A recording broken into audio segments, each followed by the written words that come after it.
Level up your AI skills with the RSNA Imaging AI Certificate Program. Our case based courses are designed to help you gain confidence, improve efficiency, and advance your career in this rapidly evolving field. Due to popular demand, we're extending our special RSNA member only offer of 25% off enrollment for any AI certificate course with promo code MEMBERAI25. Learn more at rsna.org/AI-certificate.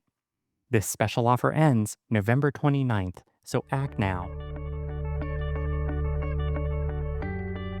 Welcome to the RSNA RadioGraphics podcast. I am Cecil Wood, assistant professor in the body imaging section of the Department of Radiology at Northwestern Medicine.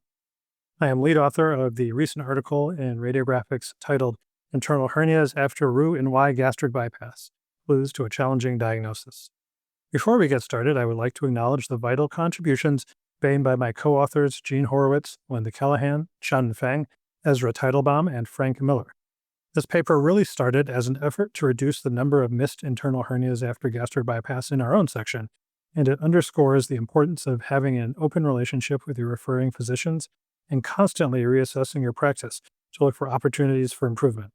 So, today I would like to walk you through the major points of our paper, which aims to help radiologists and clinicians better understand and diagnose this complex and potentially dangerous complication. Roux-en-Y gastric bypass is the second most common surgical treatment for obesity. It is a safe and effective procedure, but it has a well-known but difficult to diagnose complication, the development of internal hernias. These occur when a portion of the small bowel pushes through a mesenteric defect created during the surgery. While sometimes asymptomatic, these hernias can lead to serious issues like intermittent abdominal pain, small bowel obstruction, and in the most severe cases, closed-loop obstruction or volvulus that can cut off the blood supply to the small bowel, leading to bowel ischemia and necrosis. Because the consequences of a misdiagnosis can be so severe, it is absolutely incumbent on the radiologist to actively assess for signs of an internal hernia whenever they interpret a CT scan on a patient who has had this surgery, especially if that patient is presenting with abdominal pain. The diagnosis can be tricky, but our article outlines a systematic approach that can greatly increase diagnostic confidence. To understand how these hernias form, we first need to understand the surgery itself. The gastric bypass procedure involves creating a small gastric pouch about 30 cc in size from the fundus of the stomach. This restricts food intake and promotes early satiety. Then, the surgeon divides the jejunum to create a roux limb. This limb is brought up and connected to the new gastric pouch. The bypass portion of the small bowel, which carries bile and pancreatic secretions, is called the biliopancreatic limb, and it is reconnected to the roux limb further down at the jejunojejunostomy. Everything distal to that connection is the common channel. The key to hernia formation lies in how the roux limb is created and moved. Dividing the small bowel also requires dividing its mesentery. This division creates two potential defects. The first is Peterson space, which is the area between the mesentery of the roux limb and the transverse mesocolon. A hernia here is a Peterson hernia. The second is the mesojejunal defect, which is located between the mesentery of the biliopancreatic limb and the mesentery of the roux limb. A hernia through here is a mesojejunal or jejunal hernia. There's a third type, a transmesocolic hernia, but it only occurs with an older surgical technique called the retrocolic approach, where the roux limb is tunneled behind the colon. Most surgeons now use an anticolic approach where the limb is brought up in front of the colon, so Peterson and mesojejunal hernias are the ones we see most often. Now, surgeons initially left these mesenteric defects open, but after realizing they were a source of hernias, the technique was modified to suture them closed. However, as patients lose significant weight, the mesenteric fat shrinks, which can cause these defects to reopen. So, even with modern surgical techniques, the risk is reduced, but not eliminated. So, who is at risk? The incidence varies, but a recent meta-analysis showed an overall internal hernia rate of about 2% in patients with closed mesenteric defects and 6% in patients where the defects were not closed. Besides non-closure, other risk factors include the now less common retrocolic technique and laparoscopic surgery. Laparoscopic technique, which is currently the standard of care, is thought to create fewer adhesions than open surgery, allowing the bowel to be more mobile. One of the most significant risk factors is greater total weight loss. One study showed that losing more than 30% of body weight increases the risk of an internal hernia threefold, likely because the loss of mesenteric fat enlarges the potential hernia spaces.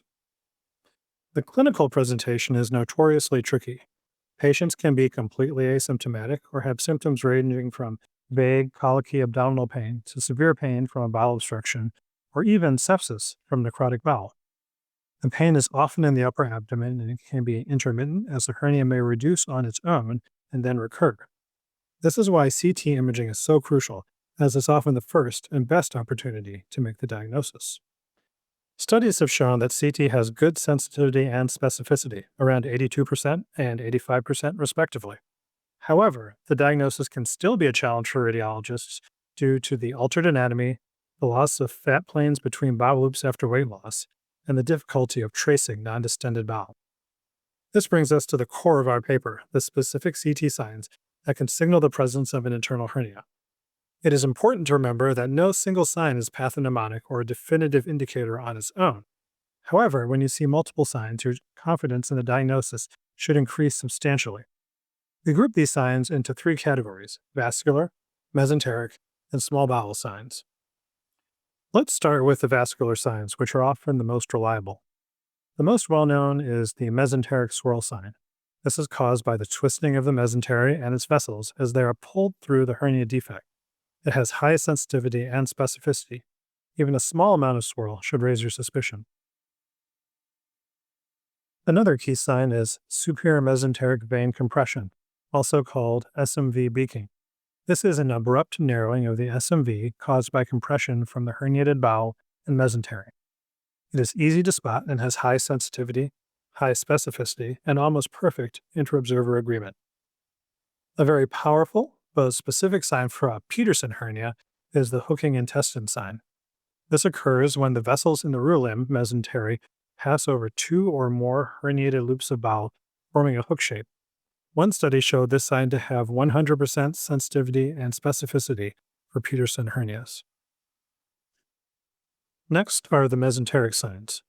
Mesenteric edema, or the quote-unquote weeping mesentery, and enlarged low attenuation lymph nodes are common findings caused by venous or lymphatic obstruction.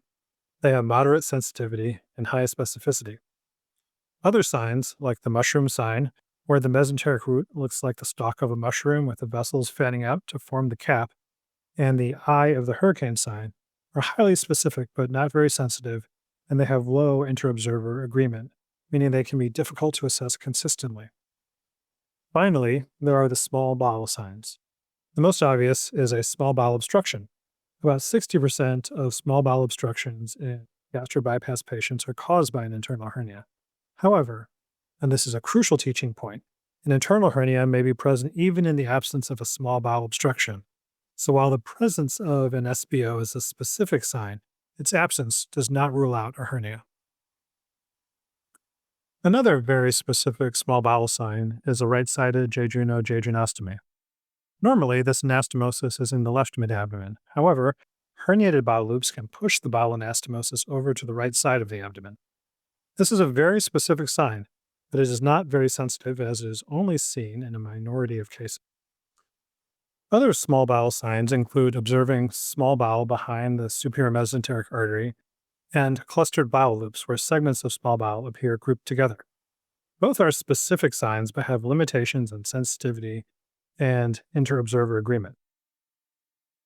So with all these different signs, how do we put it all together in a practical way? The key is a systematic approach. When you open a CT on a patient with a history of gastric bypass, you should actively look for these hernias. Here's a practical workflow we suggest in the article. First, check the anatomy. Is the Roux limb anticolic or retrocolic?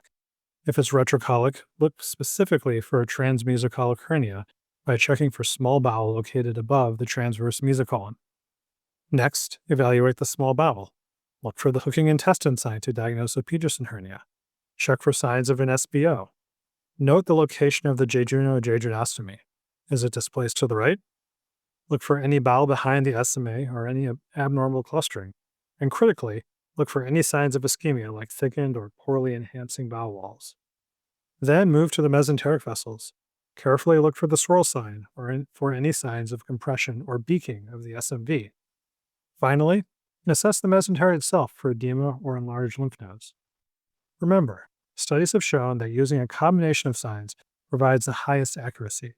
For example, one study found the presence of either a mesenteric swirl or an SBO had 96% sensitivity.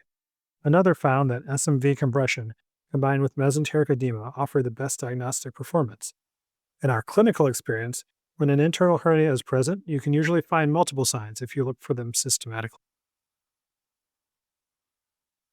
To conclude, internal hernias after Roux-en-Y gastric bypass are a challenging diagnosis, but one that the radiologist must be prepared to make. The clinical signs can be vague, and CT is often the first and only chance to catch it before life-threatening complications develop. The key takeaways from our article are: first, maintain a high index of suspicion in any gastric bypass patient with abdominal pain. Second, understand the altered anatomy and the specific types of hernias that can occur. And third, use a systematic approach to look for the multiple, well-described CT signs we have discussed today. Thank you for listening. For more details and to see images and videos of the signs we have discussed, I encourage you to read our full article, Internal Hernias After Roux-en-Y Gastric Bypass, Clues to a Challenging Diagnosis, and to check out the many great articles in this month's RadioGraphics. Finally, if you enjoyed this podcast, please rate, review, and subscribe to it. By doing so, you can help others discover the RadioGraphics podcast and help us to expand our audience. Thank you.